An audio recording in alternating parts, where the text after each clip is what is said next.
São Paulo é uma cidade litorânea, a gente sofre uma influência muito forte do litoral. Na verdade, a gente está repensando a forma de atuar os centros visitantes, né? Fechamos as praias, abaratamos o turismo e aí a praia é só de uma elite.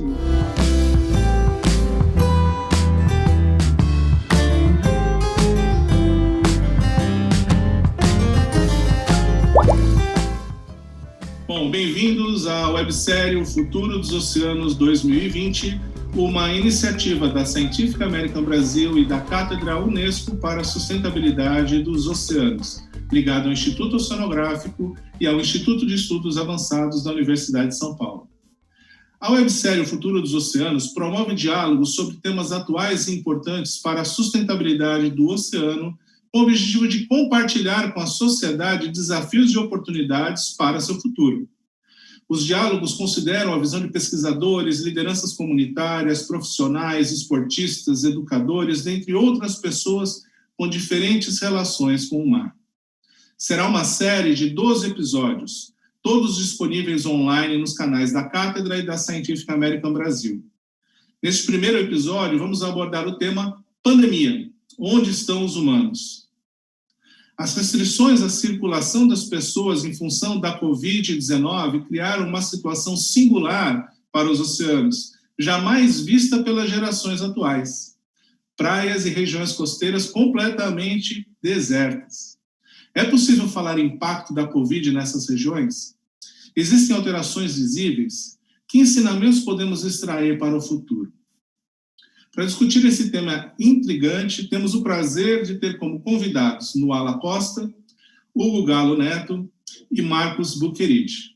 Bem-vindos, é uma satisfação tê-los aqui, especialmente para discutir um tema tão atual e tão importante. A Nuala Costa é ex-surfista profissional, produtora de eventos, militante e idealizadora da iniciativa Todas para o Mar, TPM, né? O TPM é um movimento feminista que visa o empoderamento por meio do esporte, em especial mulheres e crianças na região de Maracaípe, em Pernambuco. Hugo Galo Neto é oceanógrafo, diretor executivo do Aquário de Ubatuba, presidente do Instituto Argonauta para a Conservação Costeira e Marinha, diretor de comunicação da Associação de Zoológicos e Aquários do Brasil e diretor da Terra Mar e Consultoria, Projetos e Construção de Aquários Limitada. Marcos Bucheriti é biólogo e professor titular e diretor do Instituto de Biociências da USP. Foi presidente da Academia de Ciências do Estado de São Paulo e é membro da Academia Brasileira de Ciências. Fundou e coordena o programa USP Cidades Globais, do Instituto de Estudos Avançados. Atualmente vem contribuindo com uma série de reuniões, estudos e artigos sobre a Covid-19. Muito bem, é um prazer tê-los aqui. E antes da gente começar, eu queria fazer um disclaimer, porque esse tema que a gente vai discutir, que é a relação da Covid-19 com o meio ambiente, ele pode ser um pouco mal interpretado, né? Porque em nenhum momento, e é importante a gente dizer isso, a gente está colocando vidas que estão sendo perdidas em qualquer tipo de ponderação em relação à qualidade do ambiente. Ou seja, a qualidade do ambiente não está sendo discutida em detrimento das vidas que estão sendo perdidas, mas é uma constatação que estamos fazendo e em cima dessa constatação a gente vai discutir uma série de temas. Para a gente começar, eu queria perguntar para o Marcos, né, o que é uma pandemia? Tudo bom, turma? Pandemia é quando uma doença, você tem a epidemia, quando ela se espalha num lugar. Então, a pandemia que nós estamos vivendo, ela começou na China. Então, lá na região de Wuhan, ela começou a se espalhar e se expandiu pela China. Ela vai se expandindo e vai passando para outros países. Então, da China, ela foi para a Europa, por causa da conexão por avião, principalmente. Foi para a Europa, depois começou a se espalhar também pelos Estados Unidos e foi espalhando pelo mundo inteiro. Existe um momento, né, em que o espalhamento é tão grande por tantos países, ou praticamente todos os países, que a gente deixa de chamar de epidemia e passa a chamar de pandemia. É quando há epidemias num grande número de países. Então, a gente pode dizer que uma pandemia, ela afeta tudo em todos os lugares, né? e a gente vai, então, ter várias atividades humanas afetadas em vários locais. Por exemplo, na região costeira, que é o grande foco da discussão do futuro dos oceanos, a gente tem tido registros dessas alterações. Eu queria perguntar para a Nuala o que tenha mudado aí na sua região, aí em Pernambuco, Nuala? Aqui em Pernambuco, você nota o manguezal, que cresceu bastante, né? As pessoas não estão pisando tanto no mangue. A restinga também, as restingas, você vê que as praias começam a recuperar, né? As restingas. E a parte disso, o mar, quando você anda pela beira, quando você vai na praia, que você anda pela beira da praia, você sente mais aquele cheiro de mar, de peixe, tem muito peixe, tem muita mais vidas, as pescas são abundantes agora, os pescadores fazem pescas abundantes. Então, a pandemia, eu acho que deu uma respirada, a terra deu uma respirada, né? O mar deu uma respirada, a beira da praia deu uma respirada, e o manguezal também, né? Porque deixou de ser tão explorado turisticamente, né? Porque o turismo, né? Uhum. E o que mudou foi isso. Legal. Não, isso é muito importante, né, de se registrar, porque você está caracterizando aí uma modificação que está acontecendo em função das atividades humanas deixarem de ocorrer na zona costeira, nas praias, por exemplo. E só que também a gente tem uma série de atividades humanas que geram renda, né, que geram riqueza, como a própria pesca. Eu queria perguntar para o Hugo, que transita nessa questão, né, do ambientalismo, do empreendedorismo, como que é isso para o empreendedor em atividades costeiras, como você que no aquário depende da atividade turística? Bem, bom dia, turma. Obrigado pelo convite. Eu queria também agradecer e dizer que eu estou honrado em dividir, né, essa fala aqui com o Marcos e com a Nuala, né?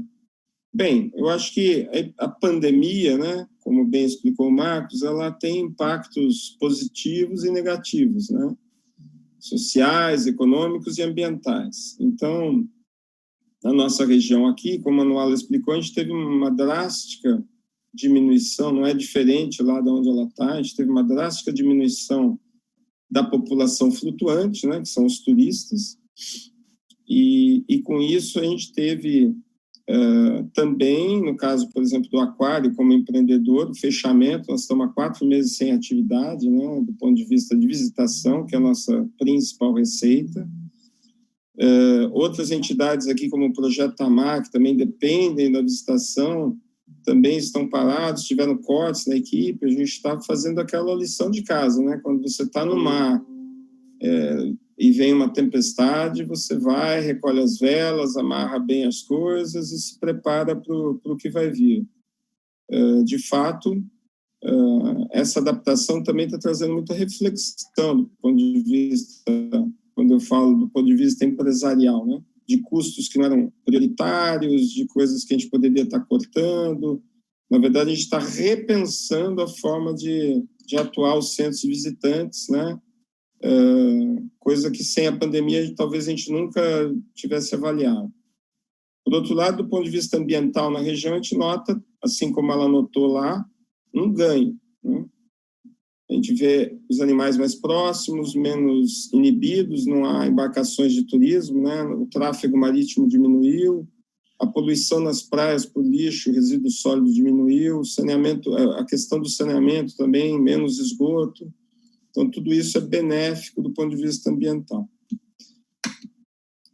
Obrigado, Hugo. Eu acho que isso é importante, então, a gente ter essa visualização de que a gente tem, em função da pandemia, a gente tem questões ambientais que a gente pode entender como melhorias, né? A gente entende que essa pegada do ser humano que existe no ambiente, ela pode ser explicitada, ela se torna visível em função desse experimento não planejado, né, de não se ter pessoas ou não se ter tantas atividades humanas na região costeira e marinha. E com isso a gente começa a entender um pouco qual é essa pegada, o que a gente está perdendo, muitas vezes, com uma atividade humana que pode ser feita ou pode estar sendo feita de uma forma pouco racional ou pouco equilibrada, né?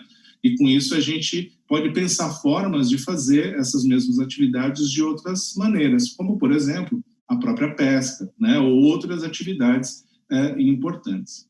Mas eu queria perguntar para o Marcos, em relação à própria pandemia. O Marcos tem feito um estudo muito aprofundado, considerando dados, né, reanálises de informações, e tem criado um panorama bastante lúcido, bastante claro dessa situação, né? E o que eu queria te perguntar, Marcos, é como é que está sendo o comportamento dessa pandemia no Brasil e como é que a gente pode pensar o que vai acontecer para frente, se é que a gente pode fazer isso? Bom, a pandemia ela produz efeitos que são efeitos que nós podemos chamar de benéficos. Por exemplo, a poluição desapareceu de vários lugares, né? E essa falta desse material particulado nas cidades, por exemplo, mudou completamente o panorama. Então, é parecido com o que a Nuala comentou sobre a visão que ela tem lá do mangue. Aqui na metrópole também a gente consegue ver o céu, né? Parece até que as frentes frias puderam entrar esse ano, talvez o bloqueio atmosférico tenha sido um pouco diminuído com isso também. Então tem vários efeitos. Tem os efeitos maléficos, que são os efeitos de que nós temos que ficar em casa, porque esse isolamento social é a única ferramenta que a gente tem até que exista uma vacina. Mas existem outros efeitos que são benéficos e que alguns vão ficar, mas a maioria tende a voltar. No caso de mudanças climáticas, por exemplo, já foi visto que vários desses eventos parecidos com o da pandemia, que ocorreram no mundo, não é exatamente a pandemia, mas vamos supor a crise de 29 e outras crises que o mundo já passou, você tem uma diminuição da emissão de carbono, por exemplo, por um tempo, mas depois ele volta. Então, a tendência, o que nós achamos que a maioria das coisas vai voltar a ser o que era.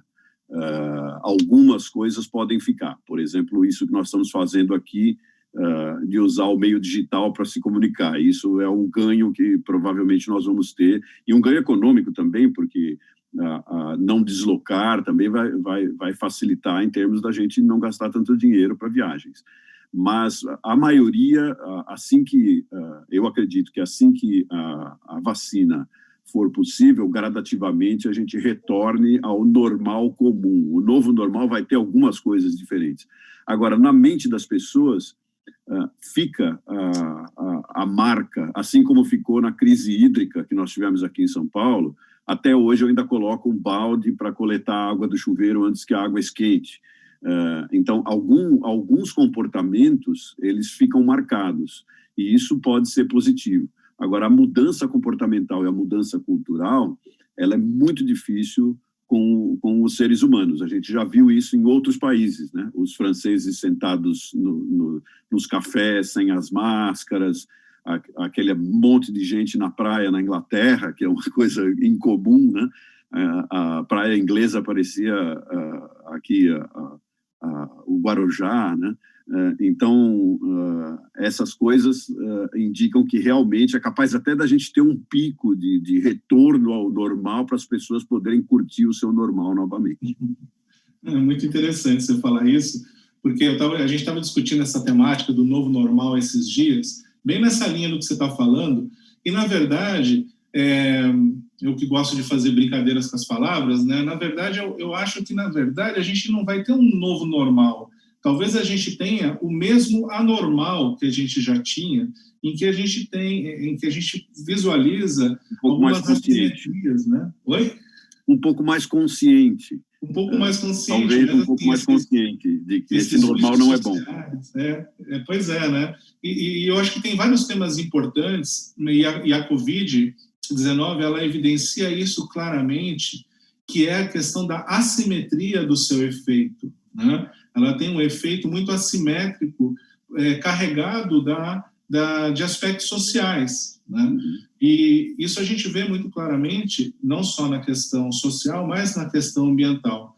E eu queria dar a oportunidade para a Nuala conversar um pouco sobre isso com a gente, sobre esse conceito de racismo ambiental, que pode ser considerado nessa discussão que a gente está fazendo, mas que permeia outras coisas, né, que envolve outras temáticas, como, por exemplo, a construção de obras e que tendem a deixar com que a poluição ou a degradação ambiental se concentre ou seja mais materializada em comunidades de mais baixa renda do que as comunidades de mais alta renda. Então, eu queria entender um pouquinho, Noala, como que essa discussão dessa assimetria da Covid chegando nas comunidades, nas minorias, né? Nessas comunidades que já são marginalizadas, como comunidades de pescadores, de marisqueiras, né? Como que isso reforça essa visão de assimetria na sociedade brasileira e mundial? Então, é o elitismo do conhecimento, né? Então, o que acontece com as comunidades é que,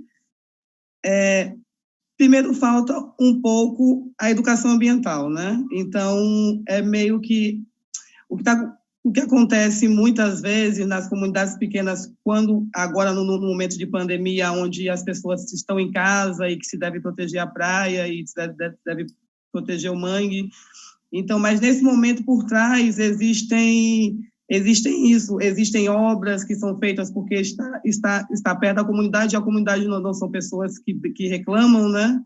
A gente está acostumado a ver e ficar calado, porque, né, a gente não pode reclamar para os grandes, e aí a gente vê que existe uma máscara, vamos proteger a restinga, no caso, né? Aqui em Maracaí, porque está rolando muito a posição da restinga.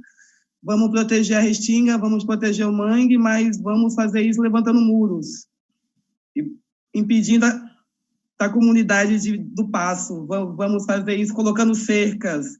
E aí faz se entender a comunidade que é para proteger a natureza, mas isso não é mesmo para aumentar o apartheid, né? Para segregar ainda mais a sociedade. Então, acontece muito isso, protege a restinga, mas coloca um muro, os nativos vivem da pesca, vivem do mangue, e aí os passos são encerrados nesses momentos onde não tem fiscalização, onde não tem controle.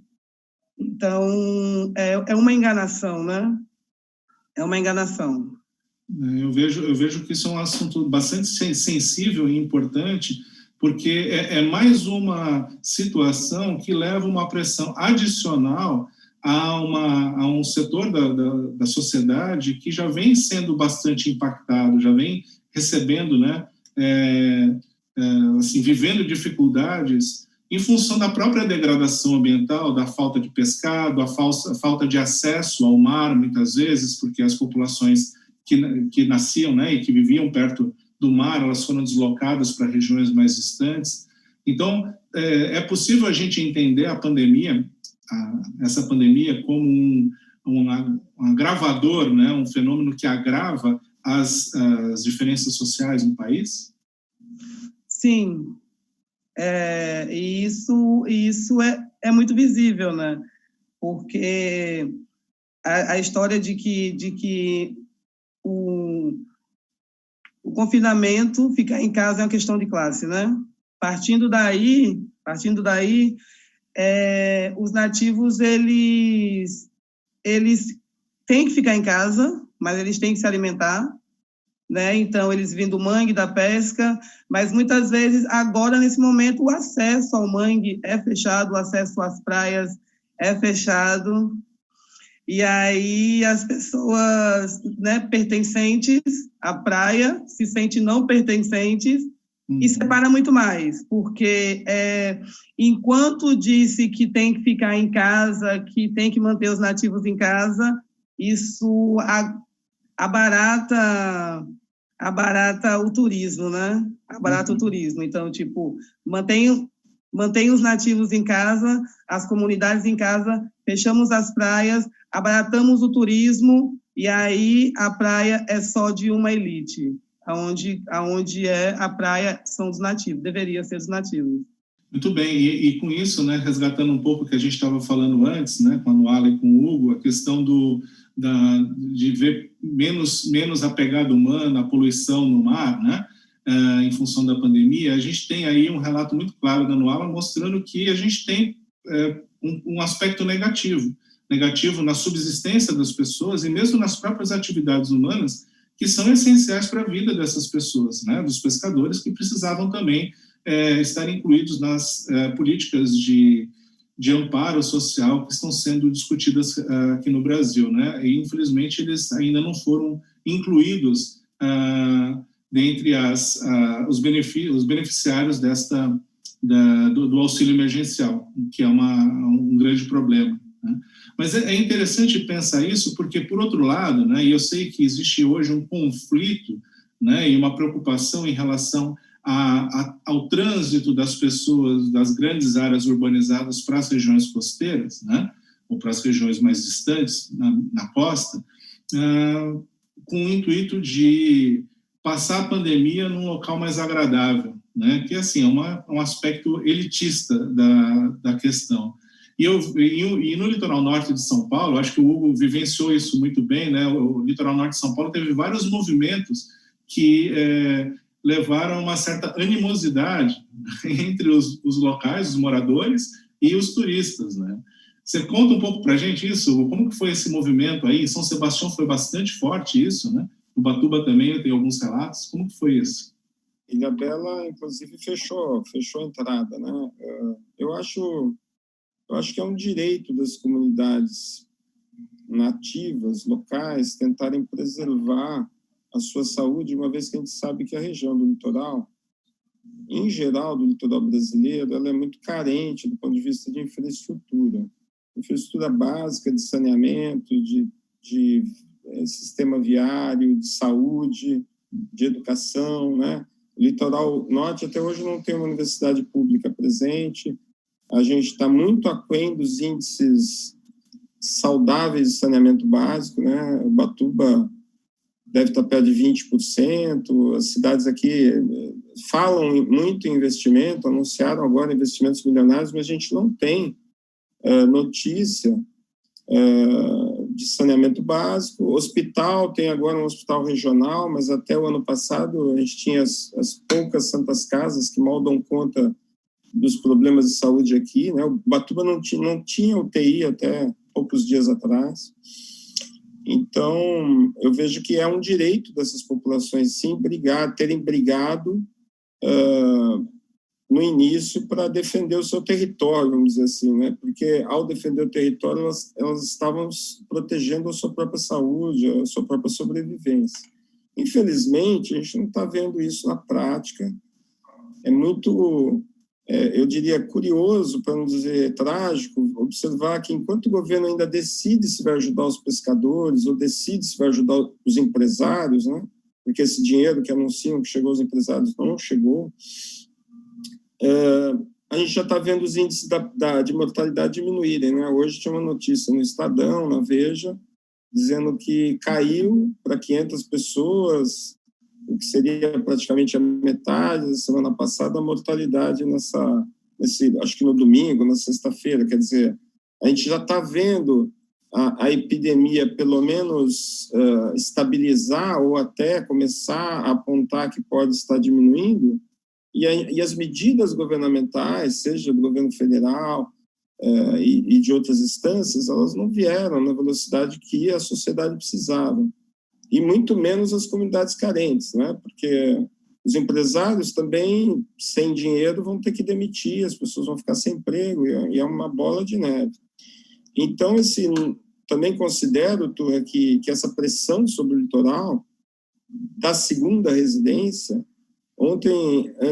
sábado, antes de ontem, eu estive com o prefeito de São Sebastião, lá no Instituto Argonauta, na base de estabilização que nós mantemos lá, com o terreno cedido pela prefeitura, e ele me contou que ele tinha contabilizado 60 mil turistas que são proprietários de segunda residência ou que alugaram pelo Airbnb, residindo durante a pandemia no município, ou seja, uma população, eu não sei exatamente o número de habitantes de São Sebastião hoje, mas deve estar perto de Ubatuba, uns 90 mil, e tem um aumento desse no momento de crise, de pandemia, sem infraestrutura da população, porque o pessoal veio realmente passar férias na pandemia aqui. Tudo bem, é um direito de quem tem uma residência se deslocar, mas isso vem junto com um questionamento que eu sempre faço. Qual é o modelo de desenvolvimento bom para o litoral, para a nossa região? Será que é a construção contínua de segundas residências, que geram mais problemas de saneamento, mais problemas de fluxo, de tráfego e de todo o resto, né? Então,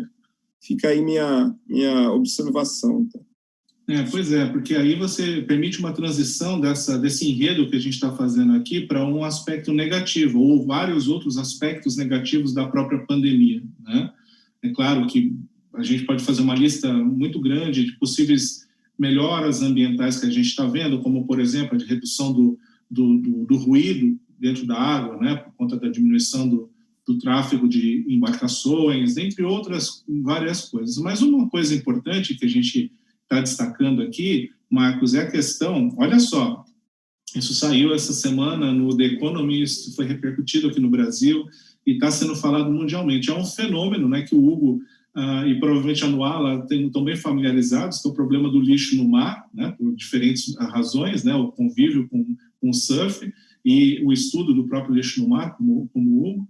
E a questão da gente estar encontrando, Marcos, no mundo inteiro, uma preponderância de resíduos derivados da proteção contra a pandemia, como máscaras e luvas. No lixo no mar, que não tinha esses itens, né? E aí eu queria te perguntar, né, como que a gente pode entender esse fenômeno, né, social, né, que leva a gente a ter esse rebatimento, né, essa consequência de uma atividade que deveria ser para proteger, né, o ser humano, e que acaba, né, de forma talvez muito individualista, né, levando uma interpretação de que é tudo bem, eu estou protegido, né, mas não se preocupa com o que vem adiante. Né? Curioso isso, né? Curioso. Eu gostaria eu posso comentar um pouco claro, por favor. O anterior, né, sobre a questão. Eu não vejo, assim, localmente, a Nuala comentou essa questão de que acirra um pouco a diferença, você mesmo comentou isso. Eu acho que eu estou vendo a coisa de uma forma diferente, mas isso é o copo meio cheio, meio vazio, né? Cada um vê um lado, né? O que eu estou vendo é que a questão da desigualdade, ela ficou, ela se desnudou, ela ficou aparente. Está todo mundo vendo isso, a sociedade está vendo isso de uma perspectiva muito mais forte quando vê o que está acontecendo com o avanço da Covid-19.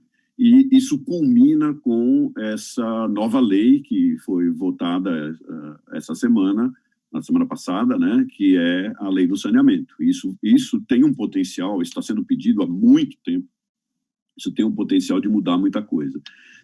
Na minha visão, se nós não mudarmos a estrutura e não dermos uma estrutura que eu falo, a infraestrutura física, nós não vamos conseguir diminuir a desigualdade. Isso é a primeira coisa que tem que ser feita. As pessoas têm que morar melhor, você tem que ter o saneamento. Isso cruza um pouco com a sua pergunta sobre a questão do lixo surgir lá no mar, né? Porque é devido a essa falta de estrutura e como a gente conseguir segurar todo esse material, todo esse resíduo que é produzido, principalmente nas zonas urbanas. Nós estamos caminhando para 90% de urbanização no mundo, aí por 2030, 2040. Quer dizer, então, o grande problema está nessa estrutura da cidade. Nós temos uma teoria que nós propusemos agora num dos artigos, que a gente vê a cidade como um ecossistema, né? No ecossistema entra energia, os materiais são processados e você tem resíduo. Isso é a definição clássica de ecossistema feita pelo Odum, né? Pelos irmãos Odum.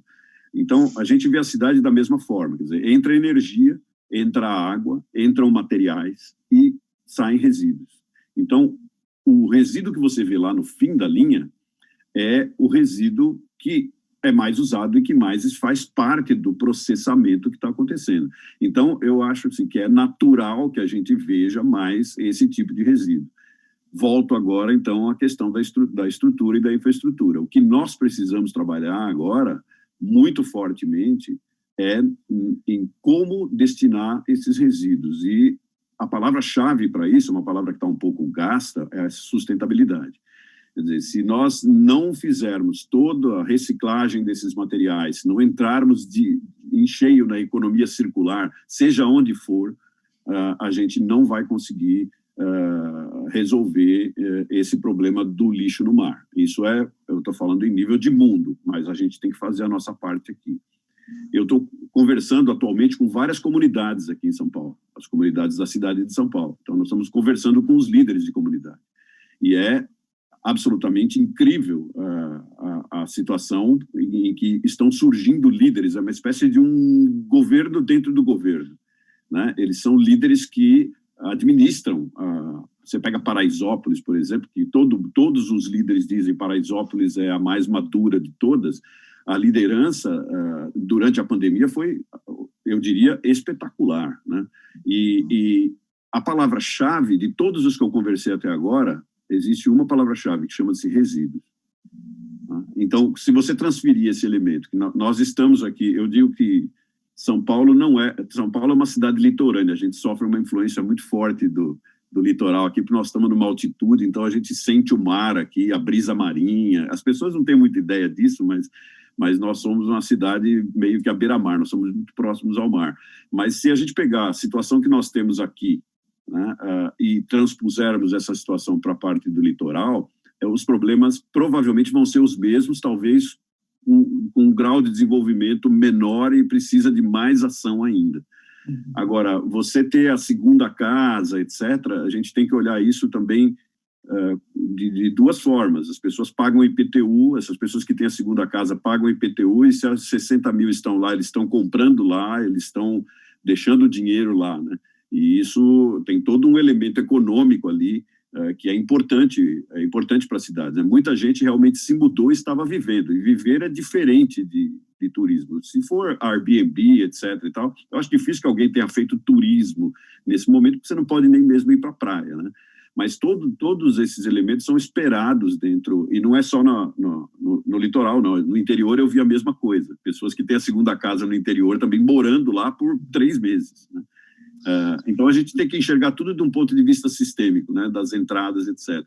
Eu espero que eu tenha respondido a sua parte do lixo aí, né? Sem dúvida, não, acho que isso é importante, essa visão sistêmica, ela é fundamental e principalmente a gente entender os diferentes pontos de vista nessa situação, que é uma situação muito complexa, né? Não tem... não dá para simplificar essa discussão, muito pelo contrário, né?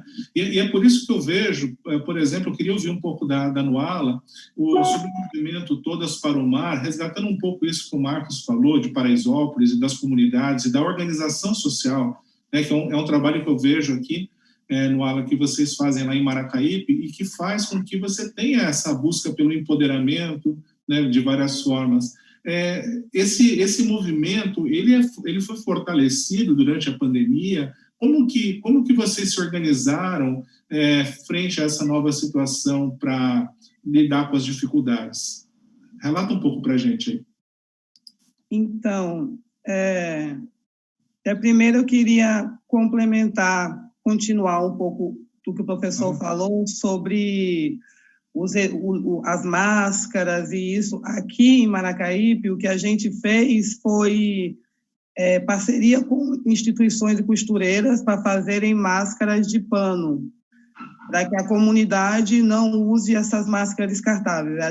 A gente dá sempre 2, 3 ou 4 para que possam lavar e continuar usando as máscaras. Quando a gente encontra máscaras na praia, a gente sabe que isso não é lixo da comunidade. Isso é lixo de pessoas que vêm de fora. Isso é real. A gente consegue, a gente que cata lixo, que a gente costuma dizer, a gente que cata lixo, a gente sabe diferenciar um lixo de turista e um lixo de nativos, um lixo da comunidade, né? A gente consegue diferenciar esse lixo.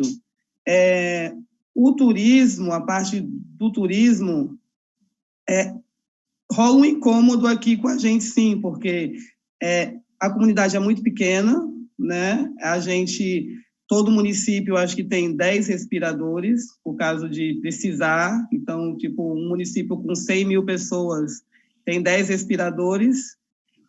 E aí rola aquela preocupação das pessoas virem, de entrarem no supermercado sem máscara, de ir nas farmácias sem máscaras, e tem um plano de saúde, e tem uma maneira de se cuidar caso adoece. E se a comunidade adoecer, é algo que brota. Todo mundo adoece, porque muitas pessoas que moram junto, uma do lado da outra, muitas famílias perto, né? Então, essa coisa, o turismo, as pessoas vieram para cá para fazer turismo também, pela pandemia, a parte de se mudarem, mas gerou um incômodo muito grande, porque dizia, o pessoal vem adoecer a gente, tipo, vem para a praia e adoece a gente, depois vai embora e a comunidade está doente. Sobre a TPM, a gente se fortaleceu muito. Já tinha antes, a gente estava se organizando para fazer uma campanha por causa do óleo, porque teve uma baixa muito grande do turismo, as pessoas vivem disso aqui, né? Marisqueiras, artesãos, pequenos comerciantes vivem do turismo do dia a dia. E aí, com a pandemia, a gente teve que se reorganizar, porque as pessoas não podiam sair de casa, né? Era dizer, fique em casa, mas fique em casa como sem comida, né? Então, a gente se fortaleceu muito mais, nos juntamos a várias empresas pequenas, micros empresários, costureiras, ONGs, associações, e a gente começou a se fortalecer para tentar alimentar as pessoas. O básico, né? O alimento, a higiene e a limpeza, né? A gente tentou segurar isso porque foi o emergencial foi o de agora, vai esperar o auxílio, esperar o governo, isso não ia dar tempo das pessoas, né, conseguir para sobreviver. E aí a TPM entrou numa campanha muito grande, que nós somos um grupo de mulheres, né, somos 12 mulheres, uma numa área, então a gente se espalhou e começou uma campanha muito forte de alimentos, e essa campanha ainda segue. É o que mantém ainda alguma da comunidade, é o que mantém algum alimento. A gente sempre recebe 100, 200, 150 cestas básicas. A gente está com uma campanha online também, de vaquinha online, no qual as pessoas colaboram, esse dinheiro é transformado em comida, em apoio, em remédios também. Nós temos um outro grupo de mulheres em Recife que nós conectamos, e elas fazem xaropes naturais, fitoterápicos. E aí esse xarope está curando a comunidade. Então, as pessoas que estão gripadas, que estão com risco ou com suspeita, eles não vão para o hospital, porque a comunidade vai para o hospital só quando está no último caso, né? Quando está morrendo, porque sabe o atendimento como é que é. Então, existe outros coletivos que se juntam e dá remédio, alguns coletivos se juntam com alimento e nos fortalecemos muito. E também a comunidade, né? A comunidade apoia. É o pescador que traz o peixe, é a marisqueira que entra com o marisco, é o senhor lá da macaxeira que traz os quilos de macaxeira, e aí a gente vai escutando e vamos segurando. Nossa, Noala, é muito, muito bacana, muito importante ver esse seu relato, porque ele traz talvez uma das principais formas da gente lidar com essa pandemia, que é o diálogo, que é a colaboração, a fraternidade, né, e pensar em si, mas também pensar no outro, né? E também você traz uma perspectiva complementar ao que a gente vem falando, que ajuda a gente a entender que essa pandemia ela pode ser vista de diferentes formas por diferentes pessoas, tendo diferentes efeitos nos diferentes públicos, né? E isso é fundamental da gente entender para a gente, como a gente já vinha falando antes, não trazer uma simplificação para essa discussão. Mas tem um ponto aqui que eu queria trazer, que é o seguinte, né? A gente está discutindo o efeito da pandemia no ambiente, o efeito do ser humano, da atividade humana, né, no que a gente está vendo no ambiente, e eventualmente um outro agravamento de alguns problemas ambientais. Mas tem um tema, inclusive semana passada saiu um artigo científico no qual que foi assinado por 2 alunos, dentre outros autores, 2 alunos do Instituto Oceanográfico, que discutiram, né, nesse artigo científico, o efeito da pandemia na formação deles, na formação dos alunos, né? Então, por exemplo, o que acontece? Não só a própria formação dos alunos, mas a própria pesquisa oceanográfica, ela vem sendo afetada. Por quê? Porque não dá para sair com as embarcações, fazer cruzeiro oceanográfico. Mesmo esse deslocamento, por exemplo, aqui do Instituto Oceanográfico para o litoral, a gente tem evitado enormemente para não ser um vetor de transmissão da doença. Então, há um prejuízo, né, nessas atividades. E o Hugo, né, que vem trabalhando há muito tempo nessa frente de monitoramento ambiental, aí com lixo no mar e monitoramento de praias no litoral norte de São Paulo, ele talvez tenha a possibilidade de ter um dos poucos dados, né, que a gente vai ter para poder entender claramente o que está acontecendo, né, Hugo? A gente não tem necessariamente sistemas automáticos de monitoramento do oceano tanto quanto a gente gostaria, né? A gente ainda precisa das pessoas lá, e a pandemia afeta isso, né? Como que você vê essa questão da ciência, desse trabalho que vocês fazem de monitoramento de praias e o que vocês têm visto com os resultados aí? Turra, foi afetada em parte, né, a forma de coletar os dados, né? Mesmo o nosso boletim do lixo, que você conhece bem, que vem na continuidade do nosso trabalho com resíduo sólido lá, desde a abertura praticamente do aquário, em 96,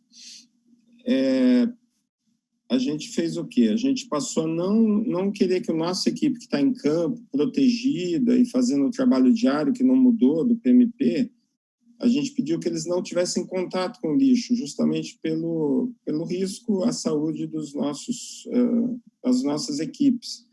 Entretanto, a gente continua anotando os dados visuais, fazendo a parte fotográfica, quer dizer, mudou a forma de coletar o dado, mas o dado está sendo coletado, né, de uma forma diferente até que essa situação passe, né.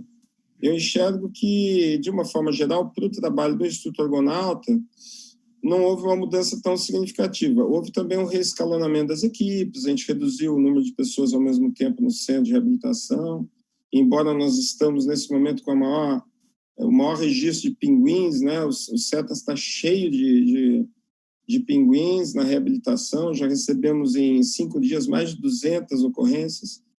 Então, a gente está num momento intenso de trabalho, mas mudando a forma de trabalhar em função da Covid.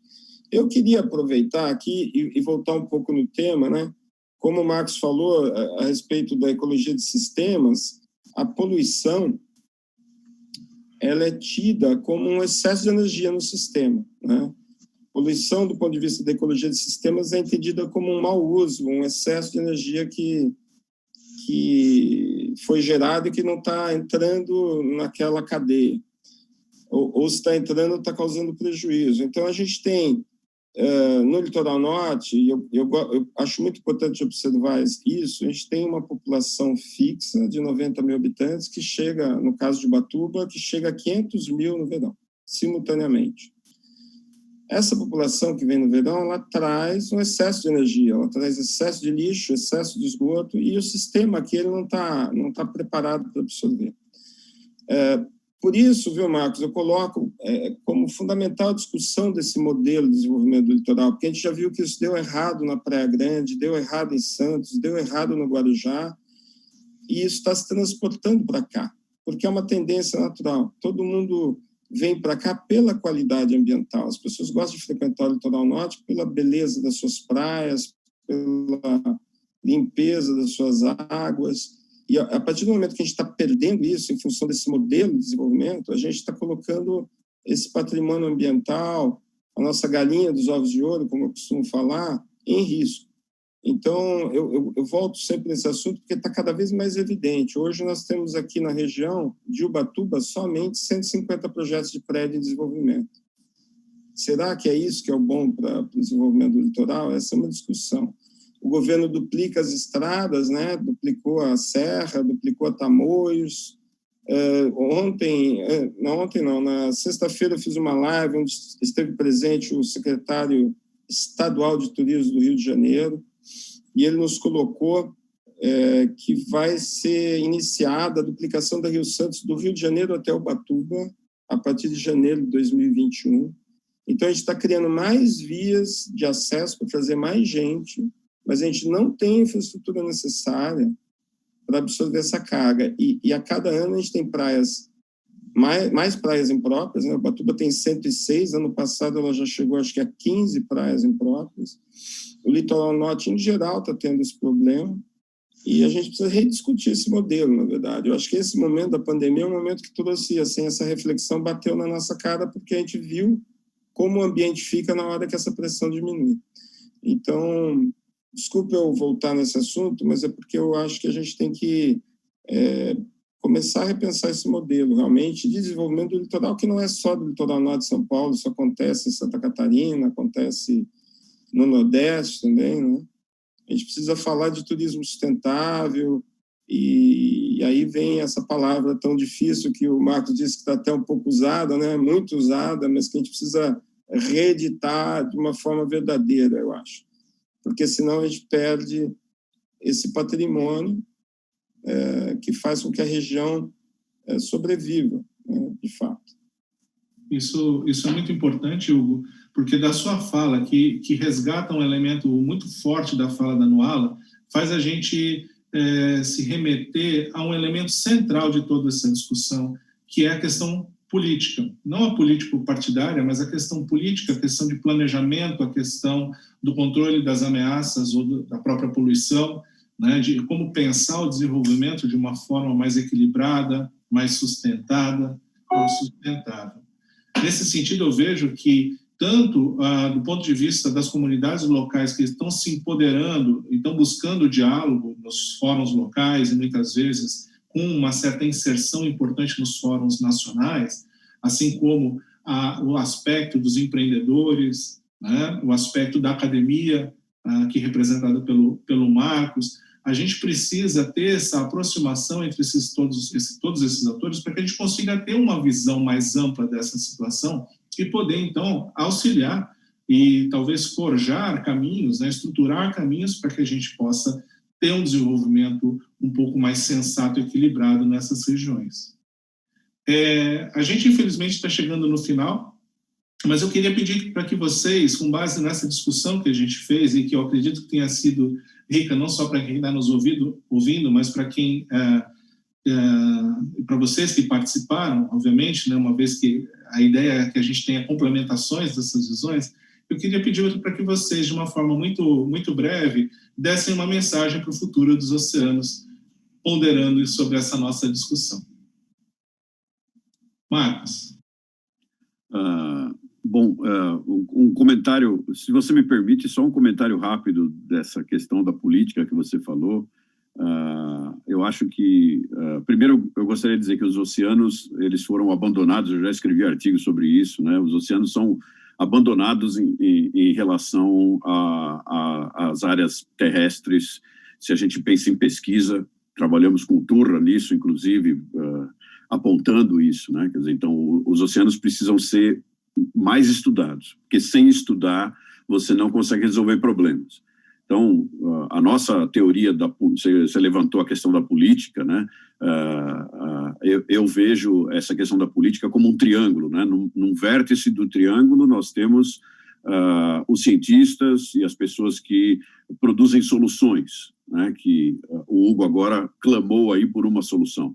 No outro vértice, nós temos nós mesmos e várias pessoas, às vezes os próprios cientistas, eles fazem parte da sociedade e apontam problemas. E no terceiro vértice estão os políticos.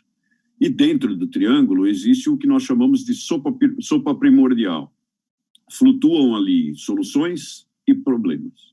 Quando uma solução encontra um problema, o dever do político é colocar na sua agenda isto como uma prioridade. Aquele problema que pode ser resolvido mais rapidamente deve estar na prioridade, que é o que nós apontamos aqui com a questão de saneamento básico, por exemplo, né? Isso precisa existir. Então, a minha mensagem é que nós precisamos olhar o mar através dessa lente que eu estou colocando aqui.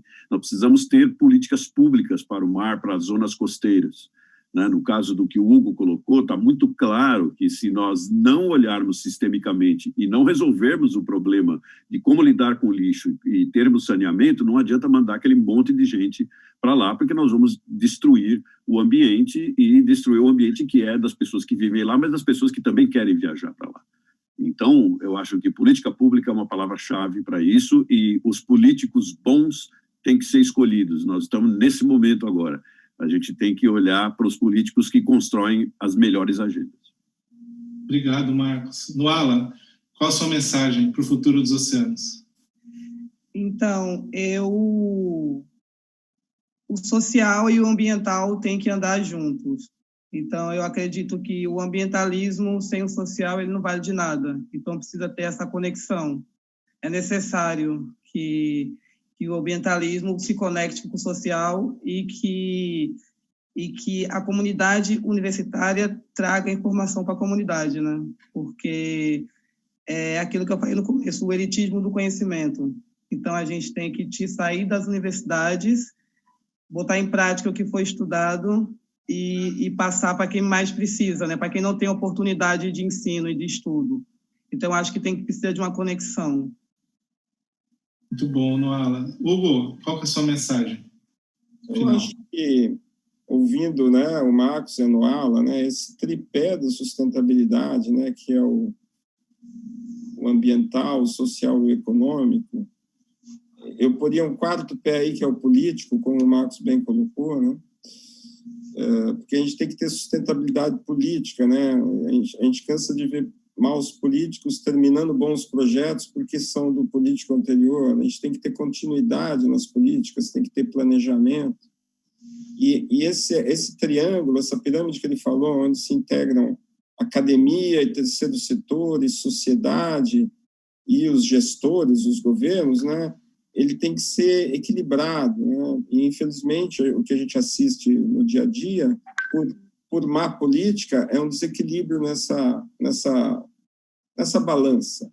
A gente precisa dar mais voz à sociedade, junto com a academia e com o terceiro setor, para poder fazer com que o próprio eleitor enxergue, na hora de votar realmente, quem vai estar olhando para as reais necessidades, né, que integram todas essas vertentes, né? Não é só ambiental, não é só social, não é só econômica, né? Então, a gente precisa ter esse equilíbrio, e eu enxergo que, para o futuro dos mares, isso se faz fundamental, essa gestão integrada da zona costeira, sabe?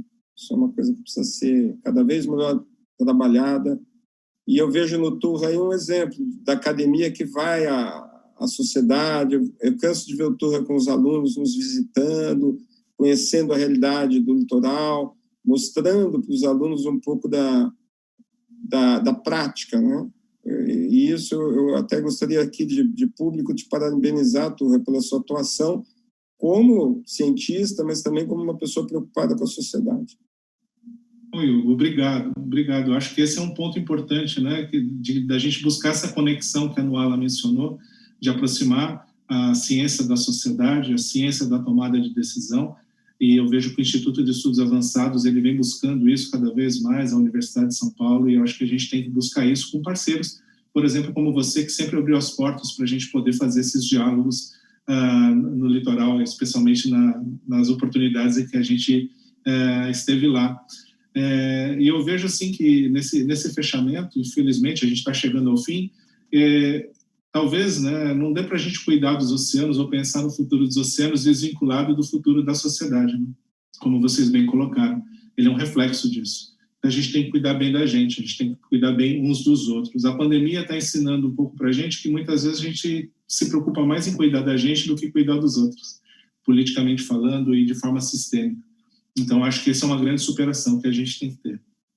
Nesse sentido, eu queria agradecer a Nuala, o Hugo, o Marcos, que nos brindaram com ricas informações e visões sobre o tema e importantes mensagens para o futuro. Agradeço a equipe da Cátedra Unesco para a Sustentabilidade dos Oceanos e do Instituto de Estudos Avançados da Universidade de São Paulo. Agradeço a audiência e lembro que o próximo episódio tratará do tema Mudanças Climáticas e Eventos Extremos. Se você gostou, deixe sua curtida e compartilhe o episódio e a série para nos ajudar a espalhar essa mensagem para o futuro dos oceanos pelos 7 mares. Deixe também seus comentários, impressões e sugestões de temas para novos episódios. Despeço-me com uma mensagem de esperança, que tenhamos, nada menos que dos mares, o melhor. Um abraço.